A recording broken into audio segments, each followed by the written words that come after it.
প্রিয় দর্শক আসসালামু আলাইকুম। Welcome back to my channel delicious cooking by Tahira. আজকের পর্বে আপনাদেরকে পারফেক্ট গুঁড়া দুধের রসমালাই তৈরি করে দেখাবো। যারা ছানা দিয়ে রসমালাই তৈরি করতে ঝামেলার মনে করেন তারা চাইলে মাত্র 10 মিনিটের দোকানের সাথে গুঁড়া দুধের রসমালাই বাসাতেই বানিয়ে নিতে পারেন। আশা করছি আজকের রেসিপি আপনাদের কাছে সহজ এবং ভালো লাগবে। তো চলুন দর্শক, রসমালাই তৈরি করতে কি কি উপকরণ লাগছে দেখে নিচ্ছি। প্রথমে এখানে ছোট একটা মিক্সিং বোল নিয়েছি। এরপর এর মধ্যে ব্যবহার করব রুম টেম্পারেচারে থাকা একটা ডিম যদি ফ্রিজে থাকে সেক্ষেত্রে রুমের স্বাভাবিক তাপমাত্রা এনে তারপর ব্যবহার করতে হবে। এরপর একটা চামচের সাহায্যে এই ডিমটাকে খুব ভালো মতো বিট করে নিচ্ছি।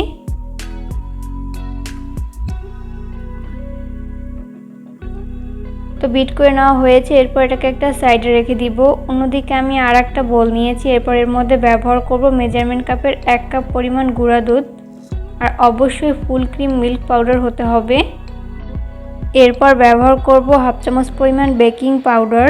এখানে অবশ্যই বেকিং পাউডার ব্যবহার করতে হবে, বেকিং সোডা ব্যবহার করা যাবে না।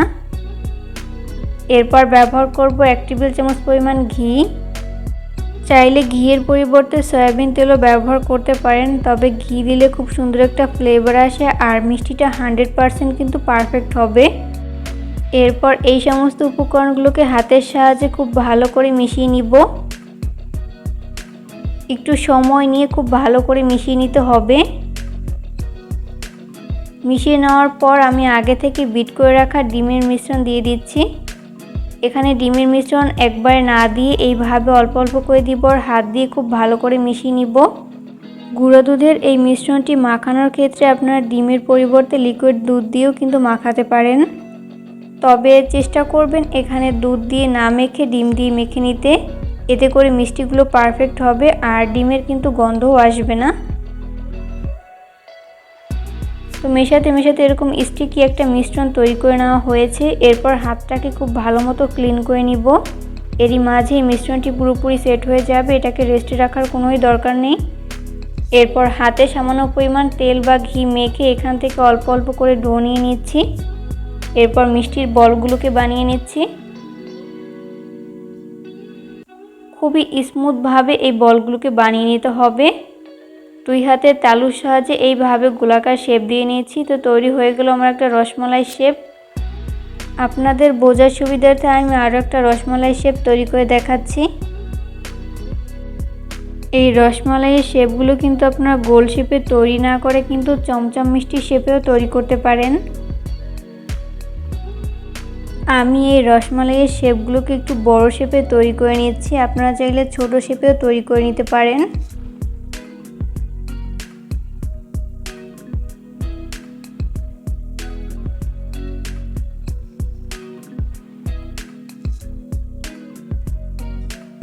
তো এই পর্যায়ে আমার সবগুলো মিষ্টি শেপ তৈরি করে নেওয়া হয়েছে। এরপর এটাকে একটা সাইডে রেখে দিচ্ছি। অন্যদিকে আমি চুলায় একটা পাত্র বসিয়ে দিয়েছি। এরপর এর মধ্যে ব্যবহার করব মেজারমেন্ট কাপের 5 কাপ পরিমাণ লিকুইড মিল্ক। রসমালাই বানানোর ক্ষেত্রে কিন্তু ঘন দুধ ব্যবহার করা যাবে না, এই বিষয়টা কিন্তু অবশ্যই লক্ষ্য রাখতে হবে, কারণ ঘন দুধে কিন্তু মিষ্টি পারফেক্ট হবে না। তাই ঘন দুধ থাকলে অবশ্যই পানি দিয়ে পাতলা করে নিতে হবে। দুধটাকে কিছুক্ষণ জাল করে নেওয়ার পর ব্যবহার করব মেজারমেন্ট কাপের 1/2 কাপ পরিমাণ চিনি। আপনারা চিনি এখানে স্বাদ অনুযায়ী বাড়িয়ে কমিয়ে অ্যাড করতে পারেন। এরপর একটা স্প্যাচুলার সাহায্যে খুব ভালো মতো নেড়েচেড়ে মিশিয়ে নিচ্ছি।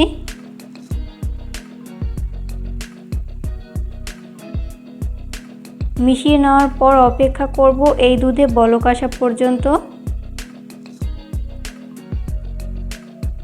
দুধ জাল করতে করতে যখন বলক চলে আসবে ওই পর্যায়ে আমি মিষ্টির বলগুলোকে দিয়ে দিচ্ছি।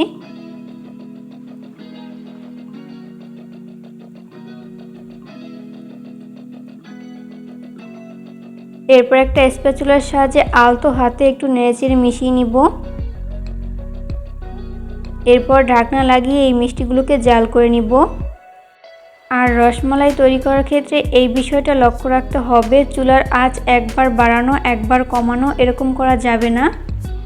যদি আপনি হাই ফ্লেমে এই মিষ্টিগুলোকে রান্না করেন তাহলে পুরোটা সময় হাই ফ্লেমে রান্না করে নিতে হবে। আর যদি আপনি মিডিয়াম ফ্লেমে রান্না করেন তাহলে পুরোটা সময় ধরেই মিডিয়াম আঁচে রান্না করে নিতে হবে।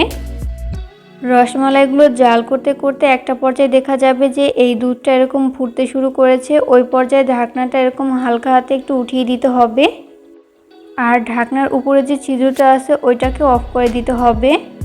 তো 5 মিনিট এইভাবে জাল করে নেওয়ার পর আমি ঢাকনাটা উঠিয়ে নিয়েছি। দেখতেই পাচ্ছেন মিষ্টিগুলো কিন্তু ফুলে ডাবল হয়ে গেছে। এরপর একটা স্প্যাচুলার সাহায্যে এইভাবে আলতো হাতে নেড়েচেড়ে মিশিয়ে নিব। জোরে জোরে কিন্তু নাড়া যাবে না, কারণ মিষ্টিগুলো এই পর্যায়ে অনেকটাই নরম। এরপর আবারও ঢাকনা লাগিয়ে আমি জাল করে নিব।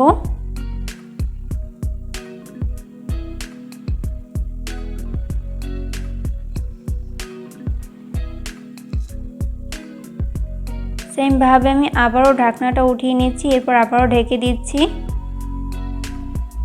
চাইলে কিন্তু আপনারা পাত্রের হাতলটা ধরে একটু দুলিয়ে দিতে পারেন।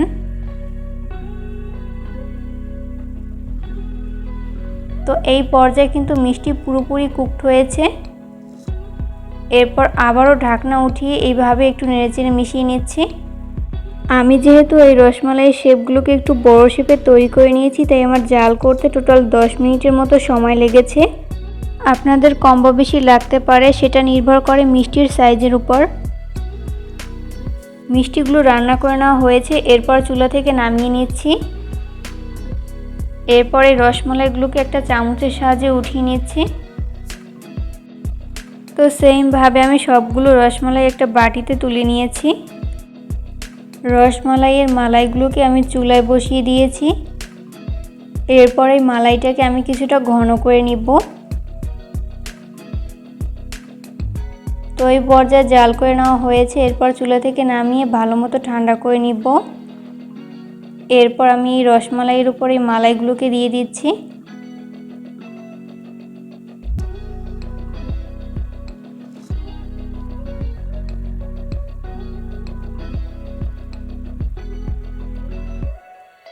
মালাইগুলোকে দিয়ে দেওয়া হয়ে গেলে আমি নর্মাল ফ্রিজে 1 ঘন্টার জন্য রেখে দিব। আর মিষ্টি খাবার মূলত ঠান্ডা খেতেই ভালো লাগে।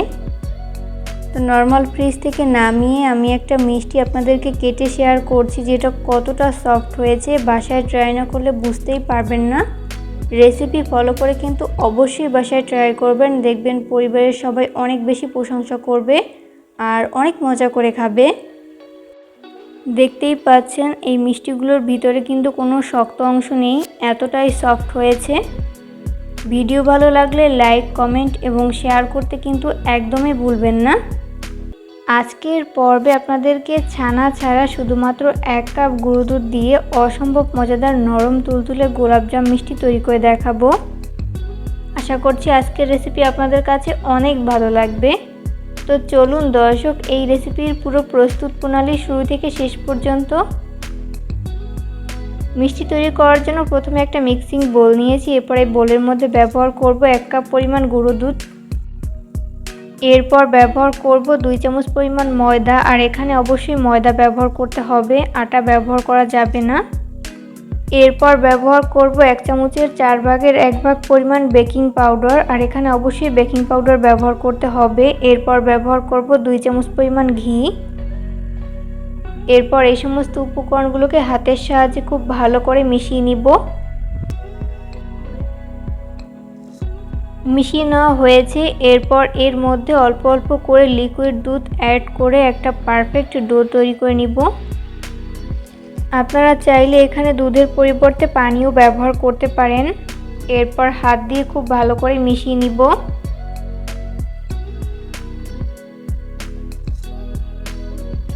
এখানে দুধ একবারে না দিয়ে এভাবে অল্প অল্প করে দিব, আর হাত দিয়ে খুব ভালো করে মিশিয়ে নিব।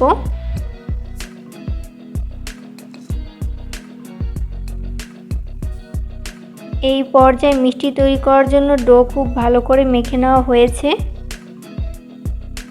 এরপর ঢাকনা লাগিয়ে 10 মিনিটের জন্য রেস্টে রেখে দিব।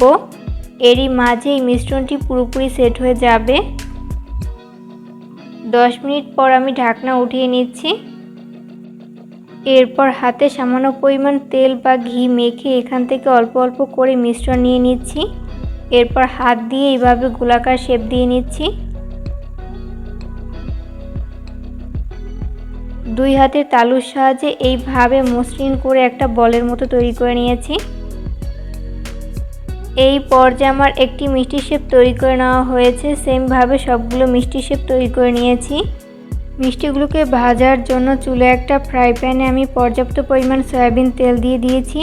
তেল যখন হালকা গরম হবে ওই পর্যায়ে আমি একটি একটি করে মিষ্টি শেপ দিয়ে দিচ্ছি। এই পর্যায়ে আমার সবগুলো মিষ্টি শেপ দিয়ে দেওয়া হয়েছে। এরপর চুলার আঁচ মিডিয়াম ফ্লেমে রেখে এই মিষ্টিগুলোকে ভেজে নিতে হবে। যখন এক পাশ ফ্রাই করে নেওয়া হবে ওই পর্যায়ে উল্টে দিব অপর পাশটি ফ্রাই করে নেওয়ার জন্য।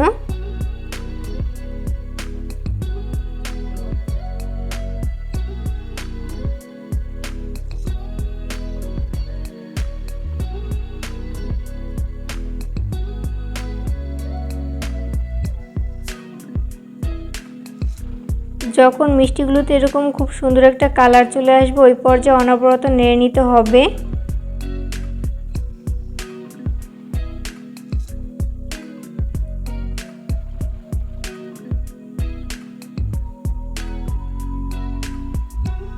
উল্টে পাল্টে মিষ্টিগুলো যখন দুই পাশ গোল্ডেন ব্রাউন কালার করে ভেজে নেওয়া হবে ওই পর্যায়ে মিষ্টিগুলোকে আমি তেল ঝরিয়ে তেল ছেঁকে উঠিয়ে নিব।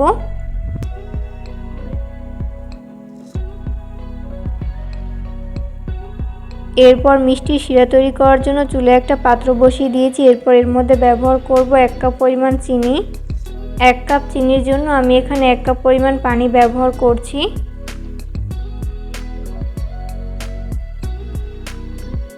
এরপর চুলার আঁচ বাড়িয়ে দিয়ে আমি এই চিনিটাকে স্প্যাচুলার সাহায্যে খুব ভালো মতো নেড়েচেড়ে মিশিয়ে নিব। এই পর্যায়ে চিনিটা খুব ভালো মতো গলে গেছে। এরপর অপেক্ষা করব এই শিরায় বলক আসা পর্যন্ত। যখন শিরাতে বলক চলে আসবে ওই পর্যায়ে চুলার জালটা বন্ধ করে দিতে হবে। এরপর আগে থেকে ভেজে রাখা মিষ্টি শেপগুলোকে দিয়ে দিচ্ছি। এরপর স্প্যাচুলার সাহায্যে এইভাবে উল্টে পাল্টে খুব ভালো মতো মিশিয়ে নিব। এরপর ঢাকনা লাগিয়ে 30 মিনিটের জন্য এই মিষ্টিগুলোকে ঢেকে রেখে দিব। এরই মাঝে মিষ্টিগুলো ফুলে ডাবল হয়ে যাবে। 30 মিনিট পর আমি ঢাকনা উঠিয়ে নিচ্ছি। দেখতেই পাচ্ছেন মিষ্টিগুলো কিন্তু ফুলে ডাবল হয়ে গেছে। লুকটা কত বেশি ইয়ামি হয়েছে, খেতেও কিন্তু হয়েছে দুর্দান্ত মজার। অবশ্যই রেসিপিটিকে ফলো করে কিন্তু বাসায় ট্রাই করবেন। দেখবেন পরিবারের ছোট থেকে বড় সবাই অনেক বেশি পছন্দ করবে আর অনেক মজা করে খাবে। ভিডিও ভালো লাগলে লাইক, কমেন্ট এবং শেয়ার করতে একদমই ভুলবেন না। পরবর্তী রেসিপি দেখার আমন্ত্রণ জানিয়ে আজকের মতো এখানেই বিদায় নিচ্ছি। সবাই অনেক বেশি ভালো থাকবেন। আল্লাহ হাফেজ।